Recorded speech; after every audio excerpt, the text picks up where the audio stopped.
Hi everyone. तो आज हम बात करेंगे कि जिन लोगों का बिग लॉस हो चुका है मार्केट में, तो वो आफ्टर द लॉस क्या करें और किस तरह से मार्केट में बैक आके एक प्रॉफिटेबल ट्रेडर बने। ठीक, तो सबसे पहली बात तो बात करते हैं उन लोगों के बारे में जिन्होंने ट्रेडिंग करते करते लॉस हुआ है जिनका। जैसे कि जो स्टार्टिंग में आए थे और ट्रेडिंग कर रहे थे तो उनका बड़े लॉस हो गए, लाख्स में भी, किसी के लिए लाख्स में भी हो सकता है, किसी के लिए हज़ारों में भी हो सकता है वो लॉस। और वो लोग जिन्होंने बैंक से लोन लिया या यार दोस्तों से लोन लिया, वो भी उनका लॉस हो चुका है और अब वो ईएमआई के लिए ट्रेडिंग करना चाहते हैं कि भाई ट्रेडिंग से कम ईएमआई ही निकल जाए हमारी। ठीक, तो दूसरा पॉइंट उनके लिए। तीसरा पॉइंट उनके लिए जो भी मार्केट में न्यू है और जिनके कंसिस्टेंट लॉसेस हो रहे हैं और वो चाहते हैं कि कैसे एक प्रॉफिटेबल ट्रेडर बने। ठीक, तो इन टॉपिक्स पे आज हम बात करेंगे। तो सबसे पहली बात तो आज हम करते हैं उनके बारे में जिनको मार्केट में बड़े लॉस हो चुके हैं, लाख्स में या किसी के लिए हज़ार में भी हो सकता है, वो हज़ार में लॉस हो चुके हैं और जो अब लॉस पूरा तो अब वो मार्केट से कर नहीं पा रहे और नेगेटिव हो चुके हैं पूरे। ठीक, और वो अभी ईएमआई पे कर रहे हैं। ठीक, तो मेरी तो उन सब भाइयों को यही सजेशन रहेगी कि कुछ टाइम के लिए मार्केट से ब्रेक लो। ठीक, और अपनी अदर सोर्स ऑफ इनकम बनाओ, कोई जॉब करो या कोई भी पैसिव इनकम वगैरह कुछ टाइप बनाओ जहाँ से कि आप मार्केट में भी ट्रेड कर सको और ईएमआई भी अपनी पे कर सको। ठीक, और मेन तो है कि आपको मार्केट में पहले लर्निंग करनी पड़ेगी।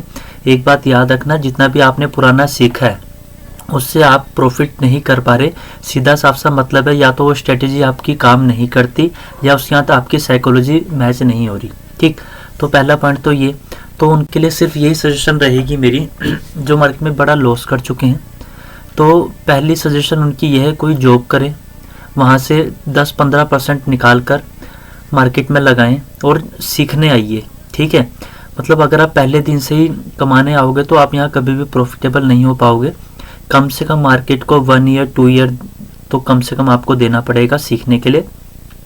और पेपर ट्रेडिंग करिए। ठीक है, अब जो लोगों ने पहले कैश में ट्रेडिंग कर रखी है उनके लिए पेपर ट्रेडिंग तो वैल्यूएबल नहीं होगी इतनी, तो वो क्या करे कि छोटी छोटी क्वांटिटी में ट्रेड करे, बड़ी क्वांटिटी में कभी भी ट्रेड ना करे, छोटी क्वांटिटी में ट्रेड करे।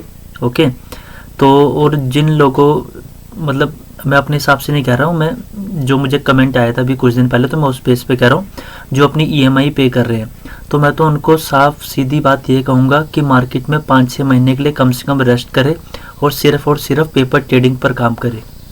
ठीक है, और अगर आप बायर्स हैं, ऑप्शंस की बात कर रहा हूँ मैं बैंक निफ्टी, अगर आप बायर्स हैं और बाइंग में आपको ज़्यादा लॉस हुआ है, ठीक, क्योंकि बायर्स का जहाँ तक मेरा एक्सपीरियंस रहा है कि अगर मैं 10 ट्रेड कर रहा हूँ तो बायर्स की 7-8 ट्रेड गलत रहती है और अगर 2 प्रॉफिटेबल ट्रेड हैं और अगर उसमें ज़्यादा प्रॉफिट होना है तो उसमें भी हम जल्दी एग्जिट कर देते हैं।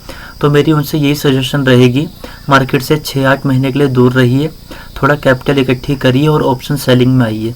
क्योंकि ऑप्शन सेलिंग में क्या होता है, अगर आप बिना सोचे समझे बिना देखे भी अगर आप ट्रेड पंच करते हैं तो भी 10 में से 5 या 6 ट्रेड आपकी राइट होने के चांसेस बहुत ज़्यादा बढ़ सकते हैं अगर आपका रिस्क रेशो रिवॉर्ड और रिस्क मैनेजमेंट अच्छा है।